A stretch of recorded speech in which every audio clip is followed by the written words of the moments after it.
د خاورې د زړه څخه د امید رڼا ته د نن ورځې افغانستان کې د نوښت او همکارۍ کیسه د افغانستان او چین تاریخي تړون ستره پروژه په لارې کې ده د زرګونو کلونو تاریخ لرونکی هیواد له هغو تمدنونو سره چې د غرونو په زړه د سیندونو په غاړه او د دښتو په سر کې زیږېدلی دي د طبیعي سرچینو بډایه کلتور او هڅاندو خلکو هیواد که څه هم کلونه یې د ناخوالو خوند څکلی دی خو د دې خاورې په زړه کې تل د امید تخم کرل سوی دی تاسو قدرمن لیدونکي چې د عروج نشراتي ادارې له لارې له موږ سره ملګري یاست مهرباني وکړئ زموږ کانال سبسکرایب کړئ تر څو نه یوازې د هیواد له مهمو پرمختګونو او لاسته راوړنو خبر سئ بلکې د دې خاورې د بچیانو لرغند د هڅو الهام واخلئ په داسې زمانه کې چې سیمه له جیوپولیټیکي بدلونونو سره مخ د افغانستان او د چین خلکو اړیکې یو نوي او هدفمند پړاو ته ننوتلي دي هغه پړاو چې له ډیپلوماتیکو تعارفونو هاخوا د علمي پراختیایي او زیربنایي همکاریو په لور ګامونه اخلي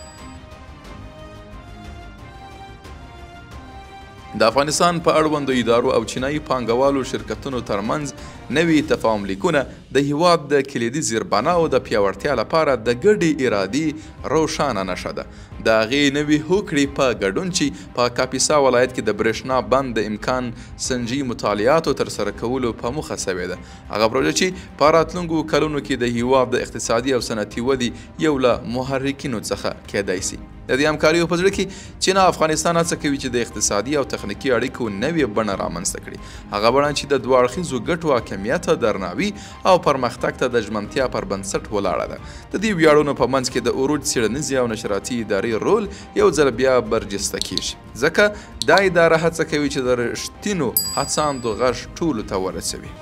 د انرژي کانونو او ترانزیت په برخو کې د دغه رول اړیکو دوام کولی سي افغانستان له یوازې مصرف کوونکي هیواد څخه په سیمه کې په یو فعال او اغېزناک لوبغاړي بدل کړي په دې لاره کې روڼتیا ملي ګټو او د سرچینو سم مدیریت ته تر بل هر وخت ډیره پاملرنه اړینه ده په پای کې د لارې یوازې پیل دی د افغانستان او چین ترمنځ همکاري کولی سي د دې خاورې په معاصر تاریخ کې یو مهم ټکی وي که چیرې په هوښیارۍ راتلونکي ته په کتو او د کورنیو ظرفیتونو له هر اړخیز ملاتړ سره مل وي د دې بهیرونو د تعقیب د هوکړو د دقیق تحلیل او د واقعي پیښو د بیان لپاره د عروج څېړنیزه او نشراتي اداره تل له تاسو سره ده مه هېروئ چې د کانال په سبسکرایب کولو سره د دې روښانه بهیر یو برخه سئ د عروج څېړنیزه او خپرندویه اداره د بدلون روایت کوونکی د افغانستان په اړه د پرمختګ غږ